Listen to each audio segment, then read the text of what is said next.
বাংলাদেশের অনেক প্রবাসী এখন মধ্যপ্রাচ্যে যে যুদ্ধ অবস্থা বিরাজ করছে, সেই যুদ্ধ অবস্থায় অনেক প্রবাসী কষ্টের মধ্যে আছে। আমাদের নগরকান্দা সাঁতারও অনেকে আছে যারা বিদেশে ওই জায়গায় থাকে, মধ্যপ্রাচ্যে থাকে, তারাও অনেক কষ্টের মধ্যে আছে এই যুদ্ধের মধ্যে।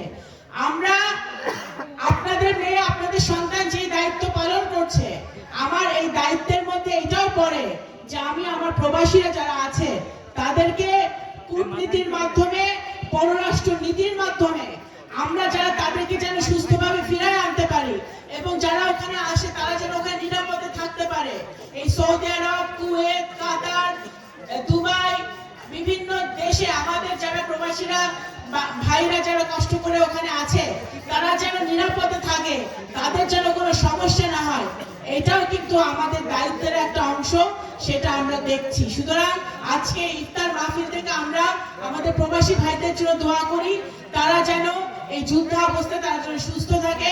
এবং আমাদের একটাই কথা, বাংলাদেশের একটাই কথা, বাংলাদেশের সরকারের একটাই কথা, যে আমরা যে কোনো অবস্থায়, যে কোনো মূল্যে এই যুদ্ধ অবস্থার অবসান চাই।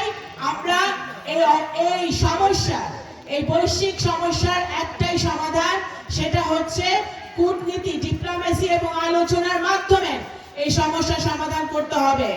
যে যুদ্ধ অবস্থা বিরাজ করছে, সেই যুদ্ধ অবস্থায় কোনো দেশের, কোনো মানুষের ক্ষতি ছাড়া কোনো উপকার হওয়ার না।